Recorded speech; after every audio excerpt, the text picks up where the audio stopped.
Hey guys, welcome back to my channel. If you are new here, my name is Tiana Smith, and on this channel, I document my lifestyle, home, and fertility videos. Today is a fertility update or a TTC Journey update. I just wanted to hop on today just so I can get my kind of appointment updates and reviews out of the way and then not have to do it all at once.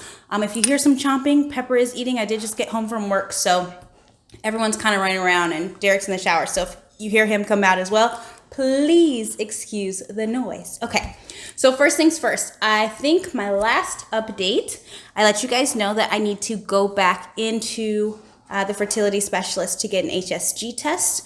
The way it was explained to me was that like on cycle day 1, I just need to call in, schedule my HSG, and that's it. Then I'll go in. Well, I called in and I was informed that it's more of a 3-part thing. So the first thing you have to do is you go in, you get blood work. You have to have blood work between days like 1 and 4 or something. And then you have your HSG between days 6 and 10. Well, I'm also supposed to get a saline sonogram after the HSG, which is also supposed to happen before cycle day 10. So apparently there's like 3 things within 10 days, which was not explained to me before. And of course, my cycle falls into my doctor's vacation time. So unfortunately, I will not be able to do all 3 parts within this cycle. This morning, I did go give blood, so I got that out of the way. And then on Thursday, so today's Monday, on Thursday, I do have an appointment to get that HSG. And I'm not able to do the saline sonogram the following week because my doctor is going to be out of town. So that has to happen still within days 6 and 10 of your cycle. So now I have to wait an entire month before I can do that saline sonogram, which is fine. Like, I'm not trying to rush the process. I just want to make sure that everything that needs to be done is done so that we fully understand kind of like what's going on and what our options are. So yeah, that's where we are now. I just need to go in and get these tests done. Derek is also scheduled for Thursday, so we're going to go in kind of at the same time. He has to give blood because, again, in my last video, I explained that I'm a carrier for the sickle cell trait. And so he has to give blood, make sure he, too, is not a sickle cell carrier. And then he also has to do his second semen analysis. So we have definitely a busy week. I will continue to hop on and just kind of let you guys know how things are going. So yeah, see you Thursday. Bye. It is Thursday. It is test day. Yeah, I just wanted to give you guys a quick update. I'm just sitting outside waiting for Derek to arrive.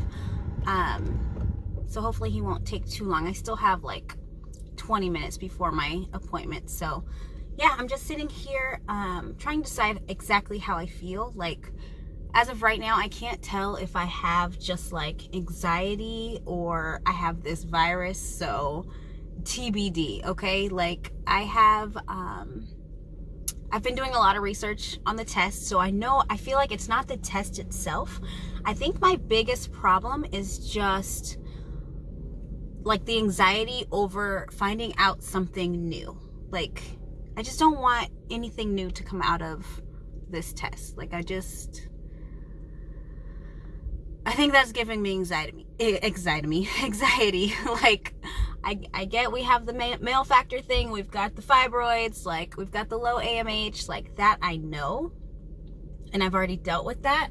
So, for, like, this test, I just don't want to find out anything new. I'm really just praying that everything just goes smoothly and they just tell me what I already know and we can move on to the next thing. So what they're going to be looking for, again, this is the HSG, so they're going to be putting like a dye in my uterus, and they can see if my uterus has any like polyps in there, or if my fibroids are actually inside my uterus versus like in the lining or the outside.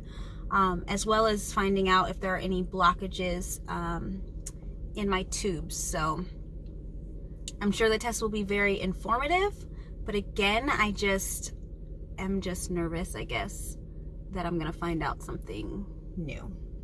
So that is where I am. That is my little update. I will get back on. I don't know if I'm going to film later today or just film an update just later in general, but yeah, I'll let you guys know and keep you posted. Talk to you soon. Bye. Hey guys, well, that is done and over with. It was definitely uncomfortable and at times painful, but it was very fast. Like, I think maybe like 4 minutes went by before I was done. I think I spent more time just laying there with my pants off waiting than actually doing the procedure. So that's fine.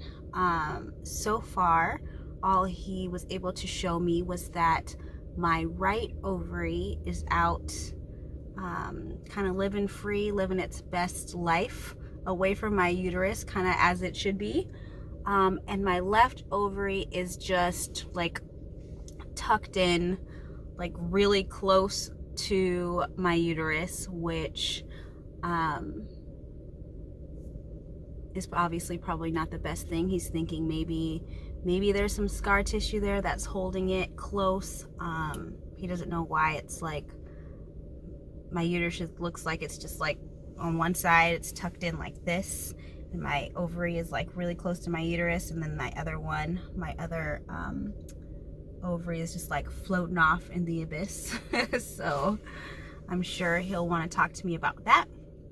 When he did the dye, he had to push a little bit harder to get, like, he pushed the dye through, and it went through my right fallopian tube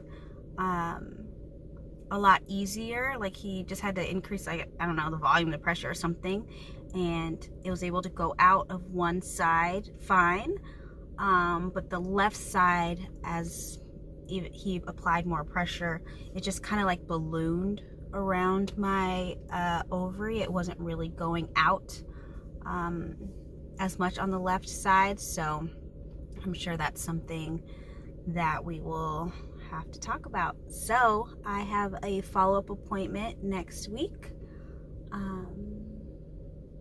Yeah, so we'll see what he says. I feel fine.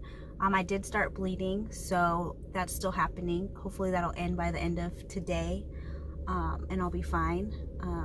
But other than that, we'll see what he says on Tuesday, or we'll see what he says next week. But that's my update. Bye, guys. Hey, guys. So it's been a week since my last update. We did get all of our results back, so I just wanted to kind of end this video with our last results and our new recommendation. So as I said before, probably a little bit earlier in this video, I did have an HSG test done. I had more blood drawn, and then Derek, he completed blood work as well as a second semen analysis. So all of our results are back, and I'm going to go through them right now. I do have my notes in front of me if you see me looking down. First, we're going to start with just my stuff. So I know I explained a little bit from what I saw in my HSG when I got out of that appointment. But I did go over with the doctor. I didn't get to go in the office obviously, because everything is closed down, but I did have a phone call with my fertility specialist. And he just reiterated what we saw kind of together. So just first, he was saying on my left side of my uterus that it was dilated and it looked as if there was water in the tube. I know they had another special term for that, but that my left fallopian tube appeared to be blocked, and that my ovary was kind of attached to my uterus, which is what I explained, I think, a little bit earlier. That the left side, it didn't look like I had any, the right side didn't look as if I had any issues over there, just that my left side was, again, blocked, and my ovary appeared to be attached to my uterus. He did not recommend going in to see if I had endometriosis or anything. He just said it just further, solidifies his original recommendation that we do IVF. So I'm not going to go in and do do that. Well, obviously no one's going in to do anything, but I won't be checking to see if I have endometriosis or if that ovary is in fact attached to my uterus. My doctor did explain to me that he didn't feel as though the reason we aren't getting pregnant is due to my low AMH. I know in my last video, I explained that I had a low AMH number, which means that I have very low follicle reserves. He said that is basically just my timeline. So that's not why I'm not getting pregnant. It's mostly just our timeline is shorter due to that. So I definitely would need to get pregnant faster than most people if I wanted to have babies. I don't have like a lot of time is basically what that number represents. But that he feels that we're not getting pregnant for two reasons. One, obviously, one of my tubes is blocked, so I'm working with one, which is obviously a big challenge. And also with Derek's like sperm analysis, the two different things, and I'll talk about those in a little bit. And then he also said that he doesn't believe that my fibroids are playing a role at this time, that's something that they would need to monitor later on in the process, like after I'm already pregnant, then fibroids tend to play a more significant role. But as of right now, my AMH number, my fibroids are not the problem. My left fallopian tube and ovary, as well as male factor is currently what we're working with. So with my test results, that's what we found from my HSG. And then I did do a blood test and my blood came back okay for whatever else they were testing. I don't quite remember what other carrier type things they were testing for outside of the sickle cell, but I didn't have anything else. So I didn't, based on my blood work, I wouldn't have to give any more blood. But that just brings us into Derek's testing. Derek did do a blood test and another semen analysis. With his blood test, it was found that though he is not a carrier for sickle cell, which is great, he is a carrier for spinal muscular atrophy, which I had never even heard of, FMA. SMA. So because he's a carrier for that, now I have to get tested again because I did not get tested for spinal muscular atrophy. So now when all this is over, and when I say all of this, I mean all the offices being closed because of the virus that's going around. Once everything is reopened, I'll be able to go back in and get my blood drawn so that I can then I can be tested again to see if I'm a carrier for that disease. So again, it's always something, but we're just going to continue to move forward and just kind of wait this out and see what happens. But yes, so the next steps for us is I do have to go back and give more blood to see if I am also a carrier for SMA. Based on Derek's second semen analysis, the results from the first two, well, he's only done two now, but the results are so different. Different aspects of it are kind of changed drastically that the doctor is kind of at a loss for words as of what's going on with his different analysis tests. Because of that, he does not want Derek to get retested because he said, since the first two are just at odds with each other, if he were to get another one and it was normal, then he'd really, mind would be blown. So he recommended, based on what I have going on with me, what Derek has going on with him, that we still do IVF, but instead of just, regular IVF, he wants us to do ICSI. ICSI is when they take my egg and they'll actually crack it, basically, and then put the sperm in the egg to give it that extra assistance when creating embryos. Before, that was not the recommendation. But now he just doesn't want, my fertility specialist, just doesn't want to take any chances of it failing. So he recommends that we go through the IVF process and then do the process of ICSI in order to create embryos and get pregnant. So next steps for us, again, everything is closed, but once I was told I will be advised when everything starts to reopen and we can start coming back into the office. But next steps are, 1, I need to give blood so that I can be tested for SMA. 2 is starting the actual IVF process and going through egg retrieval, all of that. After the egg retrieval, I am, the next on the list is the saline sonogram. I was supposed to originally, based on like the plan that I had the plan that I was provided, I was to do a blood test, HSG, and a saline sonogram all within like 10 days of my previous cycle. So cycle between, I guess like not even 10 days, between cycle day 6 and cycle day 10, I was supposed to get all of those things done. So that didn't happen. However, based on my HSG results, my fertility specialist wants me to hold off on that saline sonogram until after egg retrieval. So we have to give blood. Well, by we, I mean me. I have to give blood, go through the IVF hormone pumping process, stems and everything, have the egg retrieval, and then do the saline sonogram so that he can see exactly if my fibroids are playing a part in, messing with my uterus at all, because that wasn't reviewed yet. And if we're good there, then we can go into the transfer process of IVF.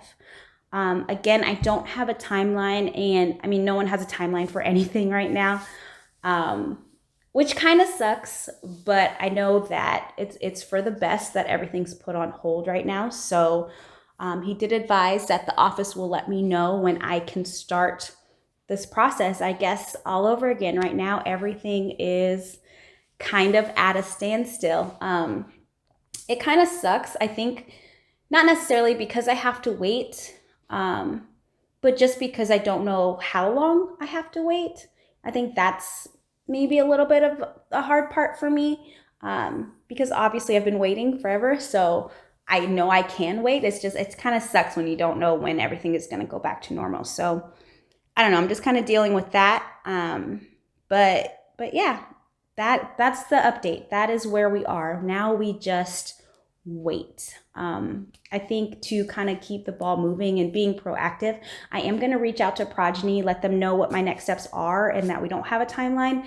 And maybe I can go into like the financial planning with them and just kind of understand the cost difference now that our new recommendation is IVF with ICSI or by ICSI or however you would say that. But yeah, I think that's pretty much all that I can do at this point, other than just sit back and wait and pray and all that jazz. So thank you guys for sticking around and getting all up to date with, what's going on with us right now. I wish I had like better news, but 'tis life. But yeah, so thank you guys so much for watching. Again, I will continue to update you guys on our TTC journey. And yeah, you guys have a great day. I'll talk to you soon. Bye.